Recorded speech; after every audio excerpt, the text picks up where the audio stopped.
வணக்கம் நேயர்களே, இது சூப்பர் 30. இந்த நாளில் அறிந்து கொள்ள வேண்டிய விறுவிறுப்பான செய்திகளின் அணிவகுப்பு. அந்த வகையில் இந்தியா கூட்டணி ஆட்சிக்கு வந்தால் 5 ஆண்டுகளுக்கு ஒருமுறை சாதிவாரி மக்கள் தொகை கணக்கெடுப்பு நடத்தப்படும் என்று முதலமைச்சர் மு.க.ஸ்டாலின் உறுதியளித்திருக்கிறார். சமூக நீதி பற்றி பேசும் ராமதாஸ் எப்படி பாஜகவுடன் கூட்டணி அமைத்தார் என்று முதலமைச்சரும் திமுக தலைவருமான மு.க.ஸ்டாலின் கேள்வி எழுப்பியுள்ளார். தருமபுரி மக்களவைத் தொகுதி திமுக வேட்பாளர் மணி, கிருஷ்ணகிரி காங்கிரஸ் வேட்பாளர் கோபிநாத் ஆகியோரை ஆதரித்து தடங்கம் பகுதியில் முதலமைச்சர் ஸ்டாலின் பரப்புரை மேற்கொண்டார். அப்போது சமத்துவம் என்றால் கிலோ என்ன விலை என்று கேட்கும் கட்சி பாஜக என்று சாடினார். ஆனால் சமூக நீதி பேசுகிற மருத்துவர் ஐயா அவர்கள் சமூக நீதிக்கு எதிரான பாஜகவோட கைகோர்த்த மர்மம் என்ன? பாமக வலியுறுத்துகிற ஒரு கொள்கைக்கு கூட ஆதரவு தெரிவிக்காத, அதுக்கு முற்றிலும் நேரெதிரான கொள்கை கொண்டதுதான் பாஜக. மனது இல்லாமல் ஏன் பாஜக கூட்டணிக்கு ராமதாஸ் சென்றார் என்பது அவரது கட்சியினருக்கே தெரியும் என்றும் ஸ்டாலின் குறிப்பிட்டார். மோடி அவர்கள் இப்போ கேரண்டி விளம்பரப்படுத்துகிறார, ஜாதிவாரி கணக்கெடுப்பு நடத்த உங்களுக்கு கேரண்டி கொடுத்தாரா? மோடி கேரண்டில் இடஒதுக்கீட்டின் வரம்பு உயர்த்துவதற்கான உறுதிமொழி உண்டா? ஐயா ராமதாஸ் அவர்கள் மோடியிடமோ அமித்ஷாவிடமோ அதற்கான உத்தரவாதத்தை பெற்றிருக்கிறாரா? இந்தியா கூட்டணி ஆட்சிக்கு வந்தால் 5 ஆண்டுகளுக்கு ஒருமுறை மத்திய அரசால் சாதிவாரி கணக்கெடுப்பு நடத்தப்படும் என்றும் ஸ்டாலின் உறுதியளித்தார். மக்கள் பாடம் புகட்டுவார்கள் என்ற எண்ணத்தில்தான் தேர்தலில் இருந்து நிர்மலா சீதாராமன் தப்பித்துவிட்டதாக முதலமைச்சர் மு.க.ஸ்டாலின் பேசினார். தருமபுரி மாவட்டம் தடங்கம் பொதுக்கூட்டத்தில் உரையாற்றிய அவர், தேர்தலில் போட்டியிட உங்களுக்கு பணம் இல்லை என்று சொல்லிவிட்டார்களா என நிர்மலா சீதாராமனுக்கு கேள்வி எழுப்பினார். வேட்பாளர் பட்டியலில் அவர் பேர் இல்லை, ஏன் போட்டியிடலைங்கிறதுக்கு அவர் சொன்ன காரணம் என்ன தெரியுமா? அதான் சூப்பர். தேர்தலில் போட்டியிட அவர்கிட்ட பணம் இல்லைன்னு சொல்லியிருக்கிறார். சொல்றது யாரு? சாதாரண மக்களோட பேங்க் பேலன்ஸ் கம்மியா இருந்தா அவரை தான் விதிக்கிறவங்க சொல்றாங்க. இவர்கிட்ட பணம் இல்லைன்னா 12,000 கோடி தேர்தல் பத்திரமா வாங்கி பாஜக வேட்பாளர்கள்லாம் நிற்கிறாங்களே, அந்த பணம் என்ன ஆச்சு? உங்களுக்கு தர முடியாதுன்னு சொல்லிட்டாங்களா? மக்கள் மீது அக்கறை உள்ளவர்களால் மட்டுமே தேர்தலில் போட்டியிட முடியும் என்றும் ஸ்டாலின் கூறினார். சாதிவாரி கணக்கெடுப்புக்கு உத்தரவாதம் அளித்திருக்கிறதா பாஜக என்பது குறித்து நியூஸ் 18 களம் 18 நிகழ்ச்சியில் பாமக தலைவர் அன்புமணி ராமதாஸ் விளக்கம் அளித்துள்ளார். தமிழ்நாட்டில் தேர்தல் களம் சூடுபிடித்துள்ள நிலையில் பல்வேறு அரசியல் கட்சி தலைவர்கள், வேட்பாளர்களின் பிரத்யேக பேட்டிகள் நியூஸ் 18 தமிழ்நாடு தொலைக்காட்சியின் களம் 18 நிகழ்ச்சியில் ஒளிபரப்பாகி வருகிறது. திருமாவளவன், ப. சிதம்பரம், எல். முருகன் உள்ளிட்ட தலைவர்களை தொடர்ந்து பாமக தலைவர் அன்புமணி ராமதாசும் களம் 18 நிகழ்ச்சியில் பங்கேற்றுள்ளார்.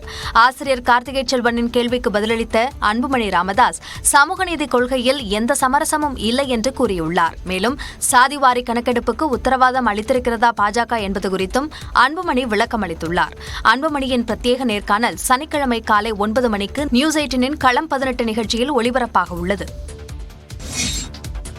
தமிழ்நாட்டின் துரோகி எடப்பாடி பழனிசாமி என்று முதலமைச்சர் மு.க.ஸ்டாலின் காட்டமாக விமர்சித்தார். தருமபுரி மாவட்டம் தடங்கம் பொதுக்கூட்டத்தில் பேசிய அவர், நீட் தேர்வு, CAA, வேளாண் சட்டம் என அனைத்துக்கும் மோடி அரசுடன் துணை நின்றவர் எடப்பாடி பழனிசாமி என்று சாடினார். குடியுரிமை திருத்த சட்டத்தை ஆதரிச்சார், அதுல எந்த முஸ்லீமும் பாதிக்கப்படல அப்படிங்கிறாரு. அட்டார்னி ஜெனரல் மாதிரி லா பாயிண்ட் எல்லாம் பேசுறாரு பழனிசாமி. பாஜக கொண்டு வர எல்லாத்தையும் ஆதரிச்சவங்க பாதம் தாங்கியா இருந்து மோடி அமித்ஷா இரட்டையருக்கு பௌசா பல்லக்கு தூக்கிய தமிழ்நாட்டு துரோகிதான் பழனிசாமி. எடப்பாடியின் பொய்களை பார்த்து மக்கள் சிரிப்பதாகவும் ஸ்டாலின் விமர்சித்தார். இப்ப புதுசா தமிழ்நாட்டை மீட்க போறாராம், இதை கேட்டு தமிழ்நாட்டு மக்கள் சிரிக்கிறாங்க. பாஜக சிறுபான்மை மக்களை காக்க போறாராம், இதை கேட்டு சிறுபான்மை மக்கள் சிரிக்கிறாங்க. இந்த தேர்தலில் பாஜக, பாமக, அதிமுக வீழ்த்தப்படும் என்றும் முதலமைச்சர் சூளுரைத்தார். காஞ்சிபுரம் தொகுதி அதிமுக வேட்பாளரை ஆதரித்து எடப்பாடி பழனிசாமி பரப்புரை மேற்கொண்டார். பாஜகவுடன் கள்ள கூட்டணி வைக்க வேண்டிய அவசியம் அதிமுகவுக்கு இல்லை எனவும், வேண்டுமென்றால் கூட்டணி வைப்போம், இல்லாவிட்டால் விலகுவது எங்கள் விருப்பம் எனவும் எடப்பாடி பழனிசாமி பேசியுள்ளார். காஞ்சிபுரம் மக்களவை தொகுதி அதிமுக வேட்பாளர் ராஜசேகரை ஆதரித்து EPS பரப்புரை மேற்கொண்டார். அப்போது திமுகவிற்கு தோல்வி பயம் வந்துவிட்டதாக தெரிவித்தார். கட்சி இருக்கின்றது, கூட்டணியிலிருந்து வெளியிலே வந்து விட்டோம். உங்களுக்கு ஏன் எரிச்சல் வருது? உங்களுக்கு ஏன் பொறாமைப்படுறீங்க? எங்க கட்சிக்கு உங்க கட்சிக்கு என்ன சம்மதம் இருக்குது? நாங்க வேணா கூட்டணி வைப்போம். எங்களுடைய நிர்வாகிகள் தொண்டர்கள் விருப்பப்படி, எங்களுடைய தொண்டர்கள் நிர்வாகிகள் வேண்டாம் என்று சொன்னால் கூட்டணியிலிருந்து விலகுவோம். அது எங்களுடைய விருப்பம். திமுகவில் தொண்டர் ஒருவர் முதலமைச்சராக முடியாது எனவும் அது குடும்ப கட்சி எனவும் விமர்சித்தார். தில்லு திராணி தகரீம் இருந்தா சொல்லு. எங்க குடும்பத்தை தவிர்த்து வேறொருவர் கட்சிக்கு, திமுக கட்சிக்கு தலைவராக வருவார் என்று சொல்லிப்பார். எங்க குடும்பத்தை தவிர வேறொருவர் எங்களுடைய கட்சி வெற்றி பெற்றால் நிச்சயம் வெற்றி பெறாது. அப்படி ஒரு கால் வெற்றி பெற்றால் முதலமைச்சர் ஆக்குவேன் என்று சொல்லு. முடியாது. காஞ்சிபுரம் மாவட்டத்தில் கள்ளச்சாராயம் அதிகரித்துள்ளதாகவும் இபிஎஸ் குற்றம் சாட்டினார். மறைந்த முன்னாள் முதலமைச்சர் கருணாநிதி கொண்டு வந்த கோட்டாவில் படித்தவர்தான் அண்ணாமலை என்று திமுக துணை பொதுச் செயலாளர் எம்பி கனிமொழி தெரிவித்துள்ளார். கோவை திமுக வேட்பாளர் கணபதி ராஜ்குமாரை ஆதரித்து பரப்புரை மேற்கொண்ட அவர், அண்ணாமலையும் கோட்டாவில் படித்து வந்தவர்தான் எனவும் அதனை ஒப்புக்கொள்ள வேண்டும் என்றும் அறிவுரை வழங்கினார். நான் கோட்டால வரலன்னா நம்ம தம்பிங்க சகோதரிகள்லாம் சும்மா இருக்க மாட்டாங்க, தேடி எடுத்துட்டாங்க. கோட்டால தான் வந்திருக்கீங்க. தலைவர் கலைஞர் அவர்கள் உங்களுக்கு தந்த கோட்டாவில் தான் நீங்க வந்திருக்கீங்க. உண்மையை ஒத்துக்க கத்துக்கணும். ஒவ்வொரு நாளும் போய் சொன்னா நமக்கே குழப்பிடும். தேர்தலில் ஒரு பைசா கூட செலவழிக்க மாட்டோம் என சொல்பவர்கள் தேர்தல் பத்திரங்கள் மூலம் எதற்காக கோடிக்கணக்கில் பணம் பெற்றார்கள் எனவும் கேள்வி எழுப்பியுள்ளார். சரி, ஒரு பைசா கூட செலவு பண்ணலன்னா எதுக்காக தேர்தல் பாண்ட்ஸ் எல்லாம் வாங்கினாங்க? தேர்தலுக்கு செலவழிக்க மாட்டேன்னு சொல்லிட்டு. அதனால என்ன வேணாலும் சொல்லலாம். யாரும் இங்க காசை கொட்டி ஓட்டு வாங்க வேண்டிய அவசியம் யாருக்கும் கிடையாது. தமிழ்நாடு, புதுச்சேரியில் 40 தொகுதிகளிலும் திமுக கூட்டணி வெல்லும் என்றும் கனிமொழி நம்பிக்கை தெரிவித்தார். மழை வெள்ள பாதிப்புகளுக்கு மத்திய அரசு ₹1 கூட வழங்கவில்லை என அமைச்சர் உதயநிதி கூறிய நிலையில் தமிழ்நாடு அரசு வழங்கிய ₹6000 மத்திய அரசு ₹5400 கொடுத்ததாக தமிழ்நாடு பாஜக தலைவர் அண்ணாமலை தெரிவித்தார். ஸ்ரீபெரும்புதூர் தொகுதிக்கு உட்பட்ட சென்னை ஆலந்தூரில் திமுக வேட்பாளர் TR பாலுவுக்கு ஆதரவாக அமைச்சர் உதயநிதி பரப்புரை மேற்கொண்டார். அப்போது பேசிய அவர், தேர்தல் முடிந்த பின்னர் மகளிர் உரிமை தொகை திட்டத்திற்கு விண்ணப்பித்த 1,60,00,000 மகளிருக்கும் ₹1000 வழங்கப்படும் எனவும் அதற்கு தான் பொறுப்பு எனவும் தெரிவித்தார். இந்தியா கூட்டணி ஆட்சிக்கு வந்தால் கேஸ் சிலிண்டர் ₹500 வழங்கப்படும் என உதயநிதி வாக்குறுதி அளித்தார். ₹800 ஏத்திட்டு இப்ப ₹100 குறைச்சிருக்காரு. ஏமாந்துடாதீங்க. மீண்டும் அவரை பிரதமரா தேர்ந்தெடுத்தாங்கன்னா அதுக்கு வாய்ப்பு இல்ல. அவர் மீண்டும் பிரதமரா வந்துட்டாருன்னா திருப்பி ₹500 ஏத்தினாலும் ஏத்துவார். இதனிடையே மத்திய சென்னை பாஜக வேட்பாளர் வினோத் பி செல்வத்தை ஆதரித்து புரசை வாக்கத்தில் மாநில தலைவர் அண்ணாமலை வாக்கு சேகரித்தார். அப்போது திமுகவினர் 1960ஆம் ஆண்டில் நடைபெறும் தேர்தலை போலவும் அதிமுகவினர் கவுன்சிலருக்கான தேர்தலை போலவும் பரப்புரை செய்வதாக விமர்சித்தார். ஐயா, ஒண்ணுமே இல்ல. சென்னையில் ₹6000 கொடுத்தாங்களாங்க ஐயா. ஐயா, அந்த ₹6000 கொடுத்ததுல ₹5400 நம்மளுது. கவர் மட்டும்தான் ஸ்டாலின் ஐயா. திமுக வந்தாங்கன்னா மேடை போட்டு இல்லை என்று சொல்லுங்க, இல்லைன்னு சொல்லுங்க. மேலும் இந்தியா கூட்டணியின் பிரதமர் வேட்பாளர் யார் என அவர்களால் கூற முடியவில்லை எனவும் அண்ணாமலை சாடினார். போதைப்பொருள் கடத்தலின் மூல ஆதாரமாக உள்ளவர்கள் தமிழ்நாட்டில் இருப்பதாகவும் அந்த தகவல் தனக்கு அதிர்ச்சி தருவதாகவும் பிரதமர் மோடி தெரிவித்துள்ளார். எனது பூத் வலிமையான பூத் என்ற தலைப்பில் தமிழ்நாடு பாஜக பூத் கமிட்டி நிர்வாகிகளுடன் நமோ செயலி வாயிலாக பிரதமர் மோடி கலந்துரையாடினார். அப்போது பேசிய அவர், தொண்டர்களுடன் கலந்துரையாடும் போது பூத் கமிட்டி அளவில் எண்ணங்களை அறிய முடிவதாக குறிப்பிட்டார். ஒவ்வொரு பூத் லெவல்ல நீங்க ஒரு தன்னார்வ டெடிகேட்டடா ஒர்க் பண்றக்கூடிய ஒரு குழுவை நீங்க உருவாக்கணும். அந்த குழு எப்படி இருக்கணும்னா 17ஆம் தேதி மாலைக்குள்ள இந்த குழுவை நீங்க உருவாக்கணும். ஏன்னா அப்ப பிரச்சாரம் முடிஞ்சிடும். அதுக்கப்புறம் நம்மளால பிரச்சாரம் செய்ய முடியாது. அதுக்கப்புறம் தான் அந்த குழுக்கு வேலை ஆரம்பிக்கும். வருங்கால தலைமுறையை சீரழிக்கும் போதைப் பொருளை ஒழிக்க வேண்டும் எனவும் அவர் தெரிவித்தார். தமிழ்நாட்டு மக்கள் தனக்கு அளித்த வரவேற்பை பார்த்து தான் வியந்து போனதாகவும் பிரதமர் மோடி தெரிவித்துள்ளார். நாடாளுமன்ற தேர்தலுக்கான பரப்புரையை நடிகர் கமல்ஹாசன் தொடங்கியுள்ளார். மோடியை முதலில் தாம் நம்பியதாகவும் அவர் வாயால் வடை சுடுபவர் என்று மக்கள் நீதி மய்யம் தலைவர் கமல்ஹாசன் பேசியுள்ளார். ஈரோடு மக்களவைத் தொகுதி திமுக வேட்பாளர் பிரகாஷை ஆதரித்து கமல்ஹாசன் வீரப்பன் சத்திரத்தில் பரப்புரை தொடங்கினார். அப்போது பேசிய அவர், ஈரோட்டில் பரப்புரையை தொடங்குவதற்கு காரணம் பெரியார் என்றார். நீங்கள் நாடு காக்கிறேன்னு வந்த போது ஆரம்பத்தில் நானே நம்பிட்டேன். இந்த கருப்பு பணம் இல்லாம செய்யறேன்னு ஒரு வடை சுட்டாங்க. அடே நல்ல வடையா இருக்காது. என் வாயில இருந்த ரிசர்வேஷன் வடையை இங்க வச்சுட்டு அது என்ன கிடைக்குமா, இன்னொரு வடை கிடைக்குமா நான் பார்த்துட்டு இருந்தேன். ஆனா அந்த வடை வாயால சுட்ட வடை. பிரதமர் மோடிக்கு நாற்காலி வரி பிடித்து விட்டதாகவும் கமல்ஹாசன் சாடினார். ஈழத்தில் நடக்கும் அந்த போரினால் ஏற்பட்ட விளைவுகளை அனுபவிப்பவர்கள் யார்? நம்ம தமிழர்கள். அவங்களுக்கு இந்த சிஏஏல இடம் கிடையாது. இது ஓர வஞ்சனை திட்டம். இது இவங்களுக்கு ஒரு வேற்று மதத்தின் மேல கூட அவங்களுக்கு அவ்வளவு கோபம் கிடையாது. இவங்களுக்கு வெறி பூரா நாற்காலி வெறி தான். எல்லா இடத்துலையும் நாற்காலி போட்டு உட்காரணும். தமிழ்நாட்டில் உள்ள காலை உணவு திட்டம், மகளிர் உரிமை தொகை திட்டங்களை ஏன் வட மாநிலங்களில் செயல்படுத்துவதில்லை என்றும் கமல்ஹாசன் கேள்வி எழுப்பினார். தேடி பார்க்கிறேன், எங்கேயாவது கடந்த பாராளுமன்ற உறுப்பினர் வெங்கடேசன் அவர்கள் செஞ்ச திட்டம் கண்ணப்படுதா அப்படின்னு பைனாகுலர் மூலம் பார்த்துக்கிட்டு இருக்கிறேன். மதுரை எம்பி சு வெங்கடேசன் செய்த திட்டங்களை அதிமுக வேட்பாளர் சரவணன் தொலைநோக்கி மூலம் தேடிய கலகல காட்சிகள்தான் இவை. மதுரை மக்களவைத் தொகுதியில் மார்க்சிஸ்ட் கம்யூனிஸ்ட் சார்பாக சு வெங்கடேசனும் அதிமுக சார்பாக மருத்துவர் சரவணனும் போட்டியிடுகின்றனர். இந்நிலையில் தொகுதியில் பரப்புரை செய்த சரவணன் மதுரை எம்பியாக உள்ள சு வெங்கடேசன் தொகுதிக்கு ஏதாவது செய்தாரா என தொலைநோக்கி கொண்டு தேடினார். அப்போது தொலைநோக்கியின் மூடியை திறக்காமல் அவர் தேடியது நகைப்பிற்குள்ளாகியது. செஞ்ச திட்டம் கண்ணப்படுதா அப்படின்னு பைனாகுலர் மூலம் பார்த்துக்கிட்டு இருக்கிறேன். பிரஸ் எல்லாம் தெரியுதுங்க, தூரத்துல பாலம் எல்லாம் தெரியுது. இந்த பாலம் எல்லாம் 30-40 வருஷம் ஆயிடுச்சு. இந்த பாலம் கட்டி அதுக்கு வெள்ளை அடிச்சு ஒருவேளை அதுக்கு கல்வெட்டு வச்சுட்டாரான்னு ஒரு சந்தேகம். எதிரணி வேட்பாளரை கிண்டல் செய்ய முயற்சித்து தானே கிண்டலுக்கு ஆளான சம்பவம் தற்போது பேசு பொருளாக இருக்கிறது. மத்திய மாநில அரசுகள் கொடுத்த வாக்குறுதியை நிறைவேற்றவில்லை என்று தேமுதிக பொதுச் செயலாளர் பிரேமலதா விஜயகாந்த் குற்றம் சாட்டினார்.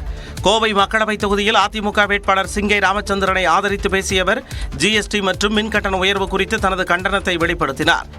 எங்கு பார்த்தாலும் ஜிஎஸ்டி என்று ஒன்று கொண்டு வந்த பிறகுதான் இங்க சிறு குறு தொழில்கள் அத்தனையுமே முடங்கப்பட்டு மில்கள் அத்தனையும் மூடப்படுகின்ற ஒரு அவல நிலை ஏற்பட்டிருக்கிறது. சென்னை கோயம்பேட்டில் அதிமுக வேட்பாளர் ஜெயவர்தன் வீதி வீதியாக சென்று வாக்கு சேகரித்தார். அப்போது செய்தியாளர்களை சந்தித்த அவர் கடந்த 5 ஆண்டுகளாக திமுக நாடாளுமன்ற உறுப்பினர் எந்த பணிகளையும் செய்யவில்லை என்று குற்றம் சாட்டினார்.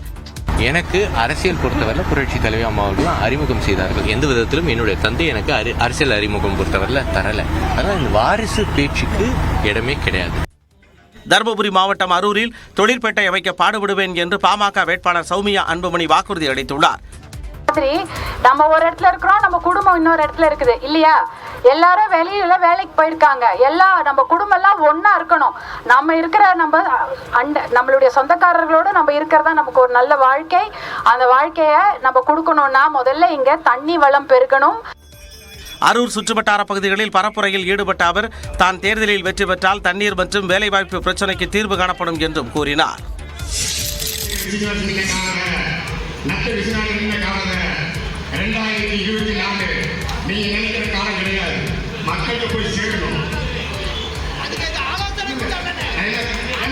இத்தனை கூச்சல் குழப்பங்களுக்கு மத்தியிலும் முன்னாள் அமைச்சர் திண்டுக்கல் சீனிவாசன் மேடையிலேயே தூங்கியது பலருக்கும் வியப்பை ஏற்படுத்தியுள்ளது. திண்டுக்கல் அதிமுக கூட்டணி வேட்பாளர் முகமது முபாரக்கை ஆதரித்து பழனியில் அதிமுக செயல் வீரர்கள் கூட்டம் நடைபெற்றது. அப்போது அந்த காலம் போல தற்போது தேர்தலில் எளிதாக வெல்ல முடியாது என தேமுதிக நிர்வாகி பேச்சால் அதிமுக செயல் வீரர்கள் கூட்டத்தில் பரபரப்பு நிலவியது. ஆனால் அத்தனை கூச்சலும் தனக்கு பாடப்பட்ட தாலாட்டு போல எண்ணிக்கொண்டு திண்டுக்கல் சீனிவாசன் தூங்கியது அங்கிருந்த தொண்டர்களை அதிர்ச்சியடைய செய்தது.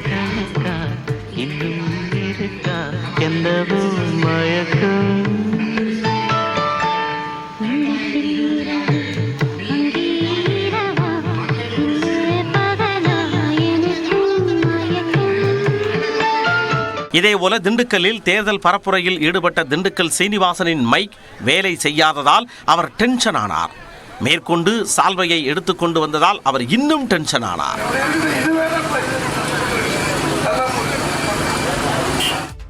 ஆரத்தி எடுத்த பெண்ணுக்கு பாஜக வேட்பாளர் அண்ணாமலை பணம் கொடுத்தது போன்று வெளியான வீடியோ சர்ச்சையை ஏற்படுத்தியுள்ளது.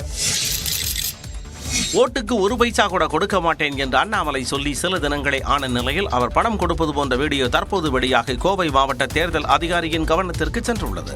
அதிமுக, திமுக போன்ற கட்சிகள் ஓட்டிற்கு பணம் கொடுக்காமல் தன்னுடன் மோதி ஜெயிக்க வேண்டும் என்று அண்ணாமலை அண்மையில் சவால் விடுத்தார். இதனைத் தொடர்ந்து சமூக வலைதளங்களில் திடீரென ஒரு வீடியோ அனைவரின் பார்வைகளுக்கும் வந்திருக்கிறது. அதில் வாக்கு சேகரிக்க சென்ற அண்ணாமலை ஆரத்தி எடுத்த பெண்ணுக்கு பணத்தை மறைத்து கொடுப்பது போன்ற காட்சி இடம்பெற்றுள்ளது.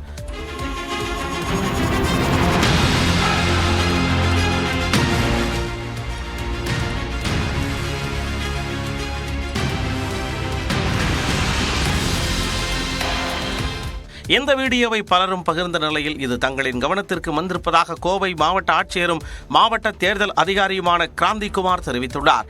உண்மைத்தன்மையை ஆராய இந்த வீடியோ காவல்துறைக்கு அனுப்பப்பட்டுள்ளதாகவும் மேற்கொண்டு விசாரணை நடந்து வருவதாகவும் தேர்தல் அதிகாரி தெரிவித்துள்ளார். தான் பணம் கொடுக்கும் வீடியோவின் உண்மைத்தன்மையை ஆராயாமல் உடனடியாக கோவை ஆட்சியர் நடவடிக்கை தொடங்கியதாக பாஜக மாநில தலைவர் அண்ணாமலை விமர்சித்துள்ளார். தனது வீடியோ சர்ச்சை தொடர்பாக எக்ஸ் பக்கத்தில் விளக்கமளித்துள்ள அண்ணாமலை, பணம் கொடுப்பது தொடர்பான வீடியோ கடந்த ஆண்டு ஜூலை 29ஆம் தேதி ராமநாதபுரம் மாவட்டம் எண்மண் எண்மக்கள் யாத்திரையில் எடுக்கப்பட்டது என்றார். ஆரத்தி எடுப்பவர்களுக்கு பணம் கொடுப்பது நமது கலாச்சாரம் என்பதால் பணம் கொடுத்ததாகவும் தேர்தல் காலங்களில் தான் பணம் கொடுக்கும் நடைமுறையை கடைபிடிப்பதில்லை எனவும் அண்ணாமலை கூறியுள்ளார். பொய்களை பரப்பும் கட்சிகளால் உண்மையான பணப்பட்டுவாடா நடக்கும்போது விழிப்புடன் இருங்கள் எனவும் கோவை மாவட்ட ஆட்சியருக்கு அண்ணாமலை கூறியுள்ளார். தான் பணம் கொடுக்கும் வீடியோவின் உண்மைத்தன்மையை ஆராய்வதை விட்டுவிட்டு உடனடியாக அதற்கு நடவடிக்கை எடுக்க முடிவு செய்துவிட்டீர்கள் எனவும் கோவை மாவட்ட ஆட்சியரை டாக் செய்து அண்ணாமலை குறிப்பிட்டுள்ளார். முன்னாள் முதலமைச்சர் ஓ பன்னீர்செல்வத்தின் கையெழுத்து இன்றி அதிமுக வேட்பாளர்களின் விண்ணப்பங்களை ஏற்றது சட்டவிரோதம் என்று தேர்தல் ஆணையத்தில் புதிய மனு தாக்கல் செய்யப்பட்டுள்ளது. ஓ பன்னீர்செல்வம் சார்பில் அவரது ஆதரவாளர் புகழேந்தி தாக்கல் செய்துள்ள இந்த மனுவில் சட்ட விதிகளுக்கு எதிராகவும் நீதிமன்ற உத்தரவுகளுக்கு புறம்பாகவும் தேர்தல் ஆணையம் நடந்து கொள்வதாக குற்றஞ்சாட்டப்பட்டுள்ளது. வேட்பாளர்களின் ஃபார்ம் ஏ மற்றும் பி ஆகிய விண்ணப்ப படிவத்தில் அதிமுக ஒருங்கிணைப்பாளர் மற்றும் இணை ஒருங்கிணைப்பாளர் என்ற முறையில் முறையே ஓ பன்னீர்செல்வம் மற்றும் எடப்பாடி பழனிசாமியின் கையெழுத்துதான் இடம்பெற வேண்டும் என்றும் தெரிவிக்கப்பட்டுள்ளது. தேர்தல் ஆணையத்தின் ஸ்பெசிமென் ஆவணங்களில் எடப்பாடி பழனிசாமி மற்றும் ஓ பன்னீர்செல்வம் ஆகியோரின் கையெழுத்துக்கள் தான் தற்போது வரை இடம்பெற்றுள்ளதாகவும் தெரிவிக்கப்பட்டுள்ளது. இதனால் இருவரின் கையெழுத்து இன்றி அதிமுக வேட்பாளர்களின் விண்ணப்பங்களை ஏற்றது சட்டவிரோதம் என்று ஓபிஎஸ் ஆதரவாளர் புகழேந்தி இமெயில் மூலம் தேர்தல் ஆணையத்திற்கு மனு அனுப்பியுள்ளார். தேர்தல் பரப்புரைக்கு மத்தியில் ஓய்வு பெற்ற அரசு ஊழியரின் வீட்டில் 200 சவரன் தங்க நகைகள் கொள்ளையடிக்கப்பட்ட சம்பவம் அதிர்ச்சியை ஏற்படுத்தியுள்ளது. ஆற்காடு அருகே உள்ள தென் நந்தியாலம் கிராமத்தைச் சேர்ந்த சிட்டிபாபு வேலூரை அடுத்த கோனாவட்டம் போக்குவரத்து பணிமனையில் உதவி பொறியாளராக பணியாற்றி ஓய்வு பெற்றுள்ளார். இவரது உறவினர் சென்னையில் உயிரிழந்துவிட்ட நிலையில் அவரது இறுதிச் சடங்கில் பங்கேற்பதற்காக வியாழனன்று குடும்பத்துடன் சிட்டிபாபு சென்றிருந்தார். இந்நிலையில் அவரது வீட்டில் பணிபுரியும் பணிப்பெண் மாலை வீட்டை சுத்தம் செய்வதற்காக சென்றபோது முன்பக்க கதவின் பூட்டு உடைக்கப்பட்டிருப்பதைக் கண்டு அதிர்ச்சியடைந்துள்ளார். இதுகுறித்து சிட்டிபாபுவுக்கு செல்போனில் தகவலும் அளித்துள்ளார். இதையடுத்து உடனடியாக சென்னையில் இருந்து தனது வீட்டிற்கு சிட்டிபாபு திரும்பியுள்ளார். உள்ளே சென்று பார்த்தபோது பீரோவில் இருந்த 200 சவரன் தங்க நகைகள், 2 கிலோ வெள்ளிப் பொருட்கள் மற்றும் 2 லட்சம் ரூபாயை மர்ம நபர்கள் கொள்ளையடித்துச் சென்றது தெரியவந்துள்ளது. தகவல் அறிந்து ராணிப்பேட்டை டிஎஸ்பி பிரபு மற்றும் ரத்னகிரி போலீசார் தடயங்களை சேகரித்து கொள்ளையர்களை தேடி வருகின்றனர். 1823 கோடி ரூபாய் அபராதம் செலுத்துமாறு காங்கிரஸ் கட்சிக்கு வருமான வரித்துறை நோட்டீஸ் அனுப்பியிருப்பது சர்ச்சையை ஏற்படுத்தியுள்ளது. தேர்தல் நன்கொடையாக 8200 கோடி ரூபாய் வசூலித்த பாஜக 1823 கோடி ரூபாய் அபராதம் செலுத்த கூறி வருமான வரி நோட்டீஸ் மூலம் தீவிரவாத தாக்குதல் நடத்துவதாக காங்கிரஸ் குற்றம் சாட்டியுள்ளது. காங்கிரஸ் கட்சி 2017-18ஆம் ஆண்டிலிருந்து 2020-21ஆம் ஆண்டு வரை கிடைத்த வருமானத்திற்கு முறையாக வருமான வரி செலுத்தவில்லை என்று வருமான வரித்துறை குற்றம் சாட்டியது. இதனால் 1700 கோடி ரூபாய் அபராதம் மற்றும் வட்டியுடன் சேர்த்து 1823 கோடி ரூபாயை கட்ட சொல்லி காங்கிரசுக்கு வருமான வரித்துறை நோட்டீஸ் அனுப்பியுள்ளது. இது தொடர்பாக டெல்லியில் காங்கிரஸ் தலைவர் ஜெய்ராம் ரமேஷ், அஜய் மக்கான் ஆகியோர் கூட்டாக செய்தியாளர்களை சந்தித்தனர். அப்போது நன்கொடை வழங்கியவரின் பெயர், முகவரி உள்ளிட்ட KYC விவரங்கள் இல்லை என காங்கிரசுக்கு அபராதம் விதிக்கப்பட்டுள்ளதாக தெரிவித்தனர்.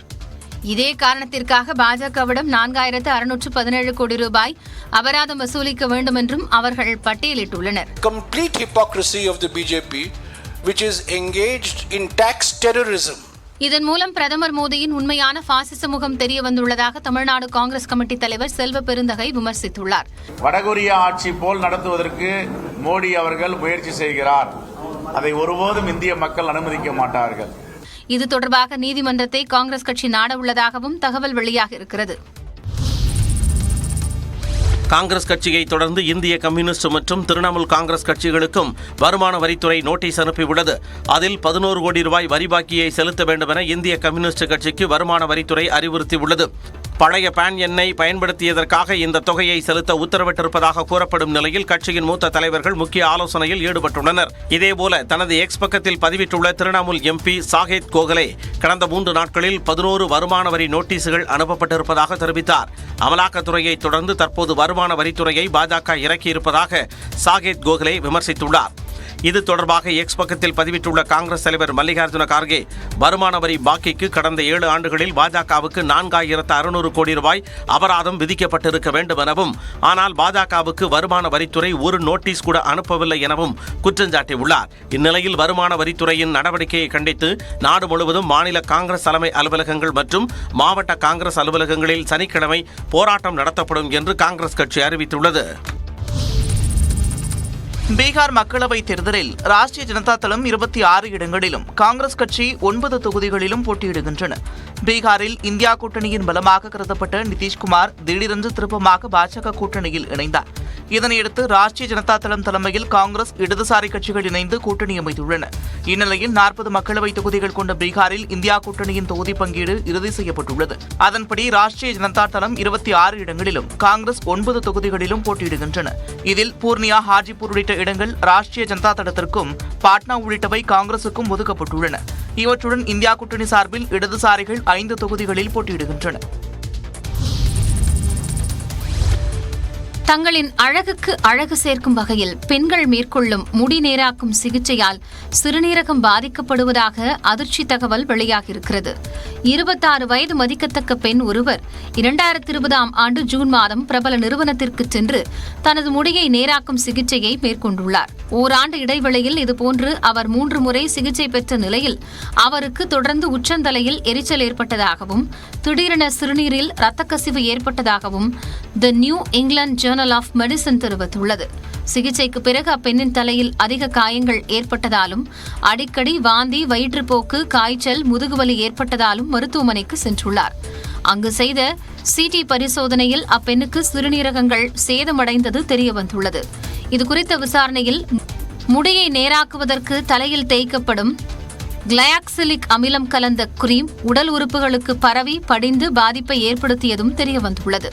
சிறுநீரக செயல்பாடு குறைவதற்கு காரணமான ஆக்சலேட் நெஃப்ரோபதி என்ற அரிய கோளாறால் அப்பெண் பாதிக்கப்பட்டுள்ளதாகவும் ஆய்வு முடிவுகள் கூறுகின்றன. இதனால் கிளையாக்சிலிக் அமிலம் இல்லாத கிரீம்களை பயன்படுத்துமாறு ஆராய்ச்சியாளர்கள் அறிவுறுத்தியுள்ளனர். தேர்தலில் நிற்க பணம் தேவையில்லை என்று அமைச்சர் மா சுப்பிரமணியன் கருத்து தெரிவித்துள்ளார். தமிழ்நாட்டில் போட்டியிட்டால் வெற்றி பெற மாட்டோம் என்ற உண்மையை சொல்லாமல் பொய்யான வேறு காரணங்களை மத்திய நிதியமைச்சர் நிர்மலா சீதாராமன் கூறி வருவதாக அமைச்சர் மா சுப்பிரமணியன் தெரிவித்துள்ளார். தென்சென்னை நாடாளுமன்ற தொகுதி திமுக தேர்தல் பணிமனை திறப்பு விழா சோழிங்கநல்லூர் மற்றும் வேங்கை வாசலில் நடைபெற்றது. அந்நிகழ்ச்சியில் கலந்து கொண்டு பேசிய அவர் தேர்தலில் நிற்க பணம் தேவையில்லை எனவும் மக்களின் ஆதரவு மட்டும் போதும் எனவும் தெரிவித்தார். தமிழ்நாட்டு மக்களும் ஆந்திர மக்களும் வெற்றி பெற செய்ய மாட்டார்கள் என்கின்ற அந்த கருத்தை சொல்ல மறந்து காரணிகள் இல்லை என்று ஒரு போலியான ஒரு விஷயத்தை இன்றைக்கு முன்னெடுத்திருக்கிறார்கள்.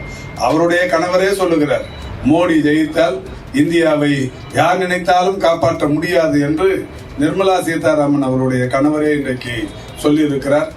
சோழிங்கநல்லூர் தொகுதியில் உள்ள 7 ஊராட்சிகள் தாம்பரம் மாநகராட்சியுடன் இணைக்கப்படும் எனவும் அமைச்சர் மா சுப்பிரமணியன் உறுதி கூறினார்.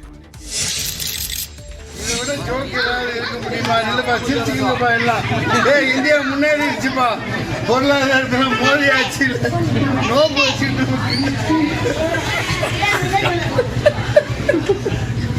சிரிச்சுக்கங்கப்பா. இந்த நூற்றாண்டின் மிகப்பெரிய ஜோக்கே இதுதான்ப்பா. இந்தியா முன்னேறிவிட்டதாக பாஜக மாநில தலைவர் அண்ணாமலை கூறுவது மிகப்பெரிய நகைச்சுவை என நடிகரும் வேலூர் தொகுதி வேட்பாளருமான மன்சூர் அலிகான் தெரிவித்துள்ளார். எப்படி இப்படியெல்லாம் பேசுறாங்கன்னு தெரியலையே. இதுக்கு தான் ஐபிஎஸ் படிச்சிருக்காரோ. ஏன்னா அகல பாதாளத்தில் இருக்கு 2 கோடி பேருக்கு வருஷத்துக்கு வேலை தருகிறாங்களே. வேலை கொடுத்து அதெல்லாம் முன்னேறிடுச்சா? வரி குதிரையில அதிகமா வரி இருக்கோ இல்லையோ, ஆனால் ஜிஎஸ்டி வரின்னு போட்டு ஜகாத்து கொடுக்கறதா கூட வசதி எல்லாம் பண்ணிட்டான். மேலும் தன்னுடைய கட்சியின் பிரதமர் வேட்பாளர் யார் என்பதையும் மன்சூர் அலிகான் கூறினார். பிரதமர் வேட்பாளரா நான் எவரும் முன்மொழிஞ்சாலும் சரி இல்லாட்டியும் சரி ராகுல் காந்தியை முன்மொழிகிறேன் அல்லது பிரியங்கா காந்தியை முன்மொழிகிறேன். இந்தியா கூட்டணி 38 இடங்களில் வெற்றி பெற்றாலும் தான் வேலூரில் வெற்றி பெறுவேன் என மன்சூர் அலிகான் நம்பிக்கை தெரிவித்தார். ஆரணியில் பேக்கரியில் சிலிண்டர்கள் வெடித்ததால் பரபரப்பு ஏற்பட்டது.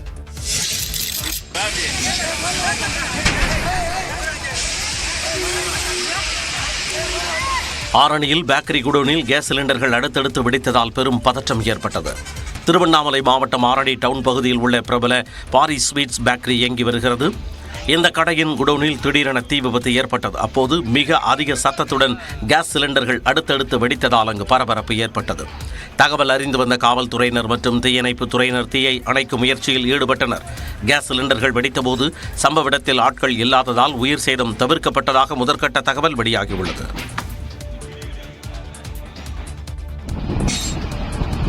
அமைதியாக இருந்த குடியிருப்பு பகுதியில் திடீரென கரும்புகை சூழ்ந்ததால் பரபரப்பு ஏற்பட்டது. சென்னையை அடுத்த மேடவாக்கத்தில் பழைய இரும்பு பொருட்கள் வைத்திருந்த குடோனில் திடீரென பயங்கர தீ விபத்து ஏற்பட்டது. குடியிருப்புகளுக்கு நடுவே அமைந்திருந்த அந்த குடோனில் இருந்து வெளியேறிய கரும்புகை அப்பகுதியை சூழ்ந்தது. இதனால் குடோன் அருகே இருந்த வீடுகளில் இருந்து குழந்தைகள், பெண்கள் என அனைவரும் வீட்டை விட்டு வெளியேறினர்.